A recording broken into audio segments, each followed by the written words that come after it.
بجد يا جماعة الوصفة دي قد ايه سهلة وبسيطة، وان شاء الله مكوناتها موجودة عندنا، بس طعم تاني هتخرجنا من الملل اللي اتعودنا فيه ناكل وصفات معينة بطرق معينة. تعالوا نجربها ونشوف، بس الأول بفكركم بقى بالدعم كده. أحلى دعم من أحلى متابعين، لايك حلو زي كده وكومنت جميل منك، ويلا نسمي الله ونبتدي.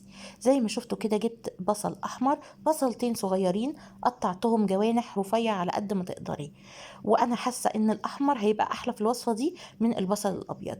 وجبت قرن فلفل شطه قطعته صغير خالص زي ما انتوا شايفين كده. هجيب بقى معلقه ملح صغيره، واحاول اوزعها على البصل على قد ما اقدر، وادعك فيه وافك الجوانح دي من بعض، بحيث كل البصل يبقى مفكوك من بعضه كده، مش متجمع علشان يتشرب الملح.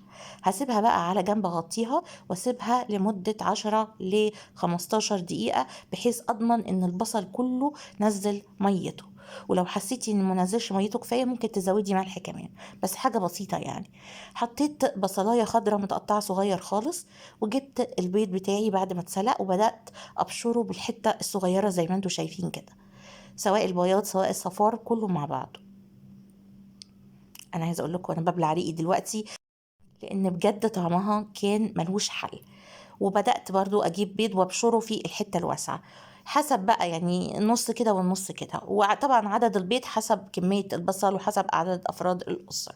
حطيت معلقة صغيرة من الفلفل الأسود، معلقة صغيرة، نص معلقة صغيرة من الفلفل الأسود، نص معلقة صغيرة من الكمون، ونص معلقة صغيرة من الكزبرة الناشفة، ومعلقة كبيرة من الفيجيتار، وتقريبا ربع كوباية من البقسماط مع الدقيق، يعني خليط ما بين الاتنين.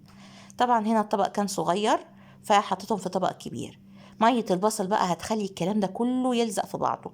لو حسيتي انه ما اداكيش القوام اللي انا هوريهولك دلوقتي وما بقاش يلزق في بعضه، ممكن تحطي حاجة بسيطة من المية، بحيث ان هي ينفع تشكليها وتبقى كرات بالمنظر ده. هبتدي بقى احطها في الزيت متوسط درجة الحرارة. احنا كل حاجة تقريبا عندنا مستوية، وممكن كمان تحشي العجينة دي بالبيض المسلوق. قطعيه 4 ارباع كده، وحطي في الربع في النص كده، ويعني بالمنظر اللي شفتيه دلوقتي. ما تقلبيهوش خالص بقى، ده سيبيه كده لغايه ما يبتدي ياخد من لون، وبعدين نقلبه. وبعدين بقى ايه، نصفيه كده على مناديل ونقدمه. هنقدمه ازاي بقى؟ تعالوا الاول اوريكم المحشيه كان شكلها عامل ازاي من جوه. بيبقى فلافي كده، هش من جوه، الطعم رهيب، الريحه ملهاش حل، والبيضه المسلوقه من جوه بتبقى زي ما هي، ما لونها ما اتغيرش. فبيبقى حاجه كده ايه، كريمي مع حاجه مقرمشه مع حاجه مكرمله.